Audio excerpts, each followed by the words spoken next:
Nuotykiai šiandien mes kaip tai atsikėlėm,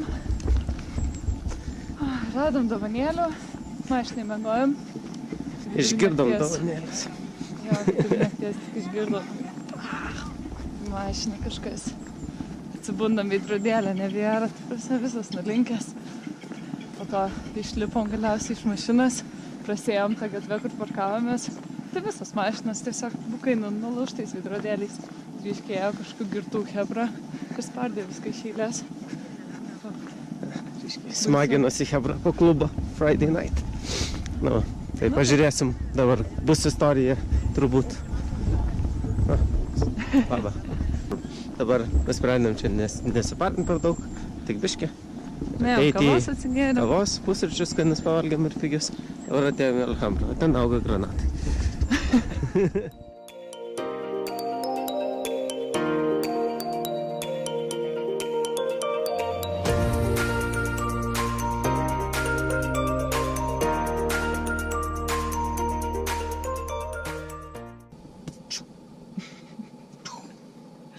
Hola!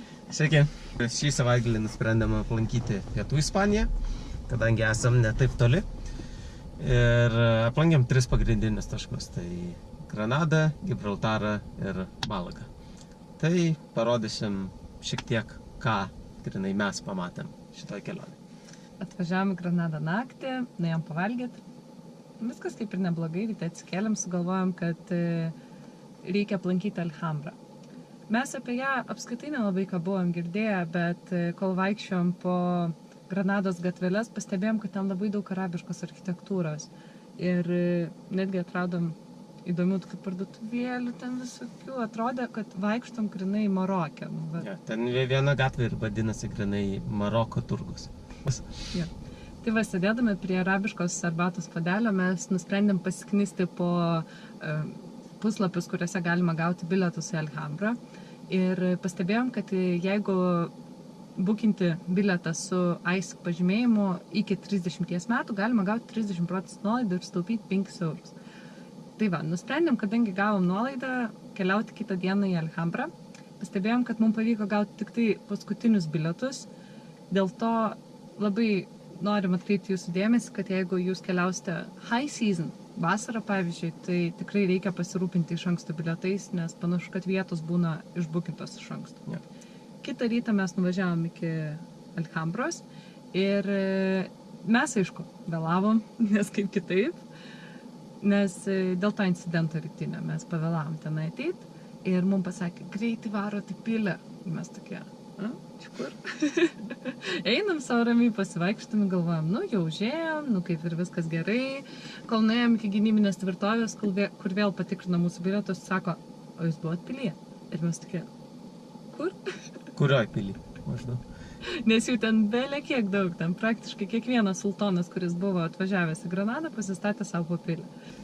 Pasirodo, kad ten tiesiog taip reguliuoja srautus, dėl to, kad atėjus tenai yra paskirtas tau laikas, kada tu turi užeiti į pagrindinę pilį, tam, kad nebūtų taip, kad visi sugužėjo pilį, o visam parke nieko nėra. Rūmai iš tikrųjų buvo įspūdingi, labai daug arabiškos architektūros, kuri ten buvo statoma nuo 13 amžiaus, kuomet sultonai keitė vienas kitą. Va, labai daug fontanų, žalumos, labai gražiai apkarpyti medžiai. Visi pastatai tokios kvadratinės formos su arabiškais ornamentais ir iš kiekvieno langelio atrodo atsiveria pati nuostabiausia Granados miesto panorama ir kalnai aplinkui. Nes Granada yra Sierra Nevada regione, tai yra labai gražus kalnų masyvas. Ir aukščiausias Ispanijos kalnas, Sierra Nevada. Labai gražu. Tai va.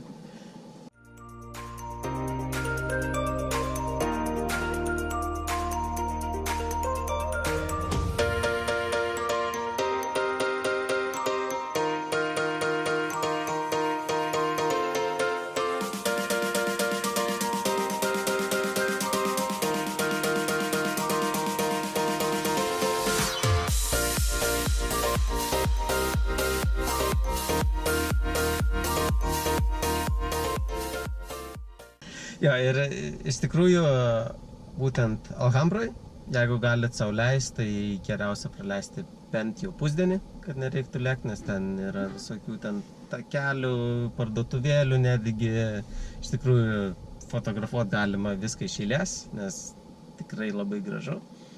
Bet mes turėjom šiek tiek pasiskubinti, nes dėl mūsų anksčiau minėto incidento turėjom dar nuvykti į policiją.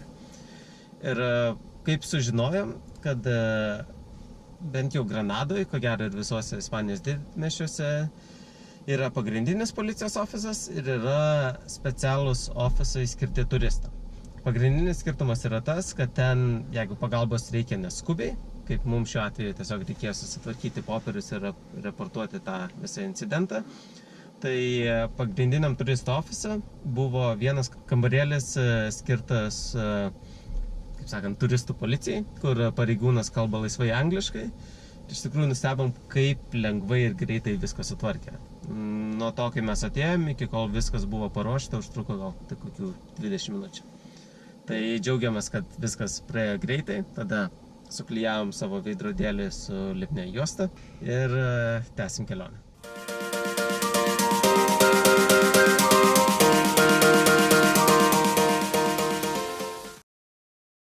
Tai va, iš Granados mes pajudėjome toliau link Gibraltaro. Tai tokia nedidelė Jungtinės karalystės salelė vidury Ispanijos pietų. Tai visas plotas yra tik 6,7 kvadratinio kilometro ir galima sakyti, didžiąją dalį viso to sudaro uola. Ir ne veltui pagrindinis turistinis taškas Gibraltare vadinasi Top of the Rock.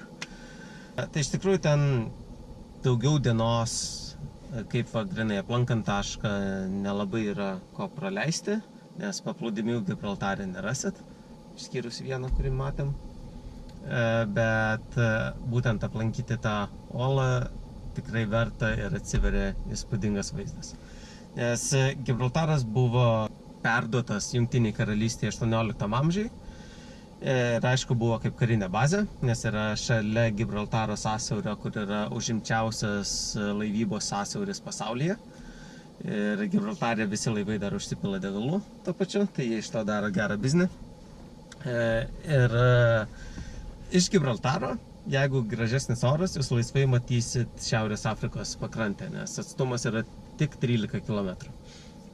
Tai va, o mes, kadangi buvom labai trumpai, mes nusprendėm keltuvu užsikelti į patį lankomiausią objektą, pamatyti tas beždžionėles, apeiti skywalk, praeiti kabančių tiltų ir taip toliau. Labai gražus vaizdai, labai daug beždžionėlių tenai aplink, kurias gyvena tarsi, ten jų namai, tai jos laisvai ten laksto visur, tik jų maitinti negalima, nes už tai bauda 4000 svarų.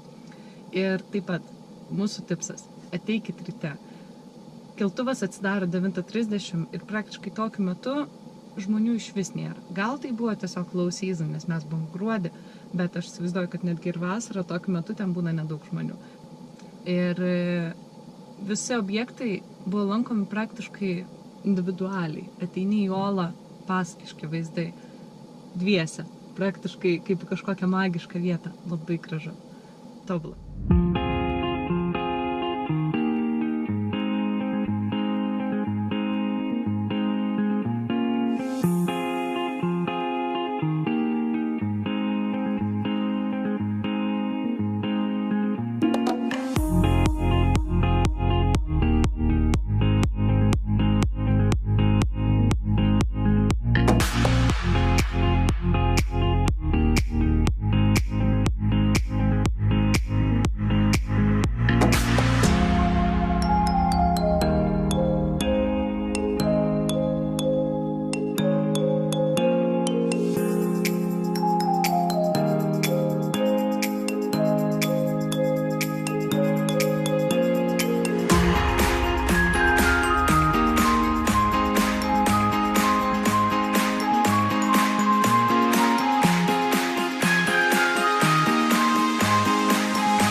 dar vienas linksmas dalykas apie Gibraltarą yra, kad į jį važiuoti ir išvažiuoti yra vienas kelias, vienintelis. Ir jis eina skersai oro uostą. O taip grinai skersai pakilimo taką. Kai yra skrydis, tai realiai jie turi uždaryti kelią. Ir jeigu bus taip kaip kad išvažinėjom būtent kai kilo EasyJet'o skrydis, tai tu sustoji kamštį ir tau panosiai skersai pravaro lėktuvas ir pakyla. Tai aš asmeniškai nemačiau niekur kitur tokios vietos, kad tu stovėtum savo mašinai oro uosto teritorijai, kai pro šalį kyla lėktuvas.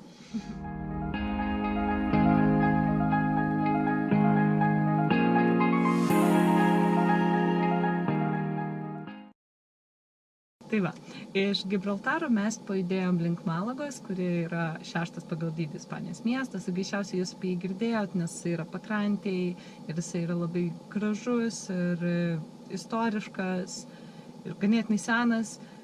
Jame yra keletą lankomų objektų ir jie nemažai susiję su vienu iš pagrindinių ispanų tapytojų gimusių tenai, tai yra Pablo Picasso. Nes yra ten Pablo Picasso muziejus, Pablo Picasso namai, Pablo Picasso kavinė ir taip toliau. Šiaip, toks senamiestis su ten amfiteatru, dar kažko. Iš tikrųjų, kaip mes aplankėm keletą miestų, tai nesakyčiau, kad tas senamiestis kažkuo labai išsiskiria architektūrą nuo kitų. Nes daugelis Ispanijos miestų senamiesčių yra gana panašus, visur labai faina vaikščiot, bet taip nesakyčiau, kad kažkuo labai išsiskyrė nuo kitko. Taip, vienintelis tipsas iš mūsų pusės būtų tas, kad jeigu jūs ten atvažiuojate trumpam laikui ir mėgstat aktyvų judesį, tai galite pasidomėti tokią programėlę Lime, nes tai yra paspirtukų dalinimas platforma, į kurią galima užsiregistruoti ir nežinom tiksliai kiek kainuoja, bet kažkur apie eurą valandą išsinuomoti elektrinį paspirtuką, kurį galima pasiimti bet kur mieste ir palikti visur mieste. Ir šitie paspirtukai yra prieinami tokiuose miestuose kaip Madridas, Malaga, Greičiausiai Barcelona. Barcelona. Didmiesčiai. Tai va, labai smagus būdas aplankyti senamiestį ir pamatyti kuo daugiau miestų per trumpą laiką. Nenusivarant nuo kojų.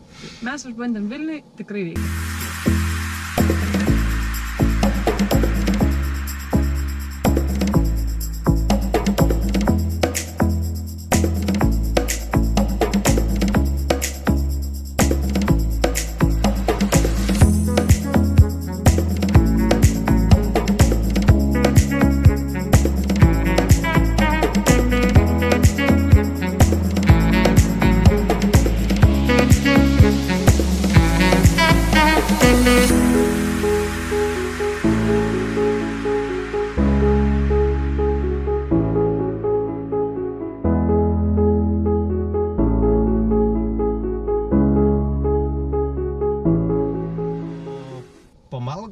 Mes patraukėm namo ir galima sakyti, su keliais trumpais sustojimais tiesiog važiavom atgal. Ir viso šito savaitgalio kelionės atstumas buvo kažkur 1500 kilometrų ir mes sugebėjom degalams išleisti tik kažkur 17 eurų. Kas iš pradžių atrodo nelogiška, bet iš tikrųjų čia dar vienas to sharing economy pliusas.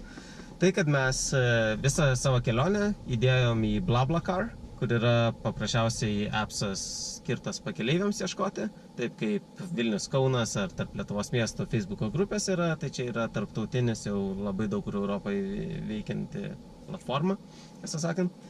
Ir ten paskelbė maršrutą, kada važiuosi, jis automatiškai netgi pasiūlo stoteles, tarpinius miestus, gali sutikti arba ne. Ir kainą pasiūlo pats appsas, gali ją pareguliuoti, bet plus minus ten keli eurai, tam, kad nepasidarytum kaip taksi servisas ir tau tai nebūtų pelninga, kad specialiai važiuot, bet kad tai dengtų kelionės išlaidas. Ir galų gale mes vežėm 7 žmonės. Skirtingais etapais. Tai iš tikrųjų labai patogu, lengva komunikuoti ir dar kelionė tampa linksmesnė. Plus, greičiausiai sutiksit labai linksmų žmonių kaip mūsų atveju. Tai tiek. Tai va.